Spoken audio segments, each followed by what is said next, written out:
Kidney আমাদের শরীরের একটি অত্যন্ত গুরুত্বপূর্ণ অঙ্গ। এটি রক্ত ফিল্টার করে বর্জ্য পদার্থ বের করে দেয় এবং শরীরের জলের ভারসাম্য বজায় রাখে। কিডনি যখন ধীরে ধীরে তার কার্যক্ষমতা হারায়, তখন শরীরে বেশ কিছু লক্ষণ দেখা দেয়। হাত, পা ও মুখ ফুলে যাওয়া বা ইডিমা, শরীর থেকে অতিরিক্ত জল ও সোডিয়াম বের করতে না পারলে তা শরীরে জমতে শুরু করে। এর ফলে সাধারণত গোড়ালি, পা, হাত এবং চোখের চারপাশ ফুলে ওঠে। প্রস্রাবে পরিবর্তন। প্রস্রাবের পরিমাণ কমে যাওয়া, স্বাভাবিকের চেয়ে অনেক কম প্রস্রাব হওয়া। ঘন ঘন প্রস্রাবের বেগ, বিশেষ করে রাতের বেলা বারবার প্রস্রাবের বেগ পাওয়া। ফেনা বা বুদবুদযুক্ত প্রস্রাব। প্রস্রাবে অতিরিক্ত ফেনা হওয়া ইঙ্গিত দেয় যে শরীর থেকে প্রোটিন, অ্যালবুমিন বেরিয়ে যাচ্ছে। প্রস্রাবের রং পরিবর্তন। প্রস্রাবের রং গাঢ় বা লালচে হওয়া কিংবা প্রস্রাবের সাথে রক্ত যাওয়া।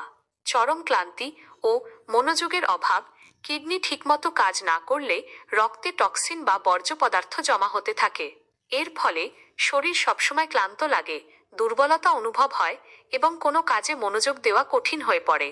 এছাড়া কিডনি থেকে এরিথ্রোপয়েটিন নামক হরমোন তৈরি কমে যাওয়ায় অ্যানিমিয়া বা রক্তাল্পতা দেখা দেয়, যা ক্লান্তির অন্যতম বড় কারণ।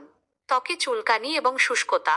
রক্তে খনিজ এবং পুষ্টির ভারসাম্য নষ্ট হলে এবং বর্জ্য পদার্থ জমে গেলে ত্বকে তীব্র চুলকানি, র্যাশ এবং খসখসে ভাব বা শুষ্কতা দেখা দিতে পারে।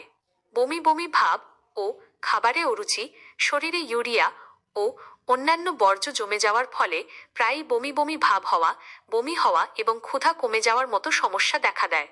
এর ফলে আক্রান্ত ব্যক্তির ওজনও কমতে শুরু করতে পারে। পিঠে বা পাঁজরের নিচে ব্যথা।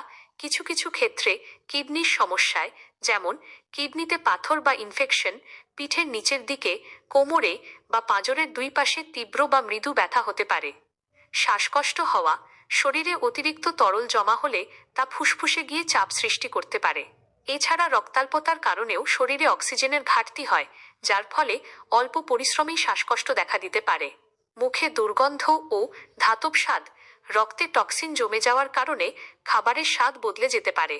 মুখে সবসময় একটি ধাতব, তেতো বা লোহার মতো স্বাদ লাগা এবং নিঃশ্বাসে দুর্গন্ধ হওয়া কিডনি সমস্যার লক্ষণ হতে পারে। অনেক সময় কিডনির রোগ প্রাথমিক অবস্থায় কোনো বড় লক্ষণ দেখায় না। এটিকে প্রায় সাইলেন্ট কিলার বলা হয়।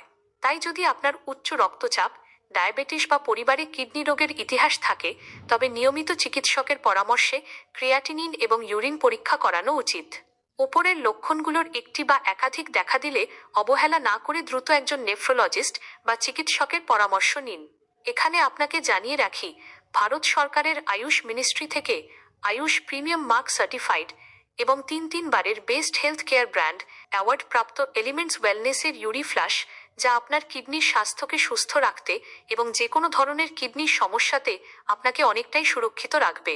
প্রাচীন ভারতের আয়ুর্বেদিক শাস্ত্রমতে তৈরি হওয়া এই আয়ুর্বেদিক মেডিসিনে কোনো কেমিক্যাল নেই এবং এর কোনো সাইড ইফেক্ট নেই।